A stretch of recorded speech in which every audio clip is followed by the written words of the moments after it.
Space, the final frontier. Yes, these are the voyages of ArtSwarm, a fantastic program that allows people to create any old random stuff around a particular theme. And this week's theme is Constellations, patterns in the stars that make interesting shapes. Well as an astronomical theme this week, we have an astrological theme too, as Andrew Williams has created 12 piano pieces for the signs of the Zodiac and separated these into air, earth, fire and water, not necessarily in that order. And so we're going to be hearing those 12 pieces throughout the programme. And to take us into the first section, we have a poem by newcomer to ArtSwarm, Amanda Steele. This is about a forewarning from space. Lighting up the skies. They told me that stars can't rearrange themselves, but that last night before the world exploded, they lined up to spell out the words, "This is the end. Good night all." Scientists quickly dismissed it as coincidence, nothing more. But then the asteroid hit, and the stars they floated off to another world where they could be admired from afar, because nobody was left on Earth to see them sparkling in the night. The people in that world didn't know what they were when they rearranged themselves to say, "Hello world, it's good to be here. We'll be lighting up your skies now." They didn't know about stars and how they can't rearrange themselves.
And now from Deborah Edgeley, a vampire bat enjoying the peace of space.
And for my contribution, I wondered how the stars might look at us and perhaps make patterns from us.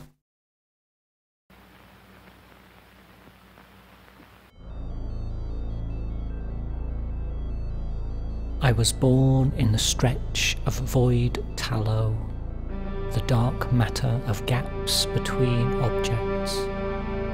My spectral cloak, cold as night, envelops the universe with deathly information. Eel, bee, keeper of harvests, slug, owl, my names are many. I am the gaps on a page between letters. I am the silence between stares, the death glass that separates deaf enemies. Make shapes of me, and I will shape you too. Islands, star mines, forever alone, connected by the ephemeral threads of comfort from the storm of infinity. As I am ripped apart by the rack of time, so are you. We are atoms in spilled ink. Weep for the protons. These immortal beacons can never touch.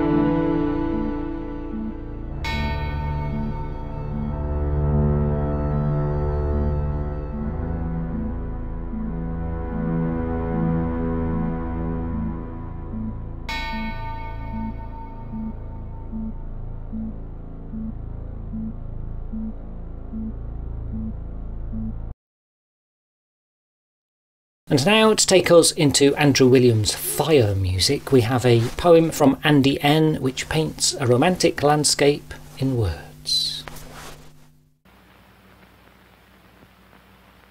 Nodding towards the stars on the edge of the coastline, the movement seems to stand still between two hills. Killing time, waiting for an answer, to a question stuck in the middle of my heart, lost in between waves. Meshing beauty and melancholy with music flooding my soul, across midsummer rain just past the middle of the night. Harps repeating themselves in the broken breeze, guitars strumming like waves in repeated G chord. Seeing into the dark, casting my doubts over and over, until your words rescue me like a lifeboat.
And finally, a couplet of moon and water.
And now we end the programme with Robert Burgess's own words, a combination of two of the great staples of the internet age, space and cats.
And that brings us to the end of episode 5 of series 2 of ArtSwarm. ArtSwarm is a very interesting program because basically I send out a theme and invite anybody just to create something new, something that you've not heard or seen before. So everything you've seen, this program has been something that's been created specially for it, which is what makes it special. It's a sort of training exercise in creativity, and that's what the joy of creating something for ArtSwarm is all about, and the joy of sharing it too. Hope you've enjoyed the Constellations programme this week. You can catch up with ArtSwarm, keep track of what we're up to on Twitter at ArtSwarmTV, and you can also create something yourself. You can visit my website marksheeky.com/artswarm.php to find out how you can create and send something in to the show. Our next theme for the next programme is black and white. Well, that's going to be in 4 weeks' time. Perhaps that means black and white videos, but I'll leave it open to interpretation. Till then, I'll see you then.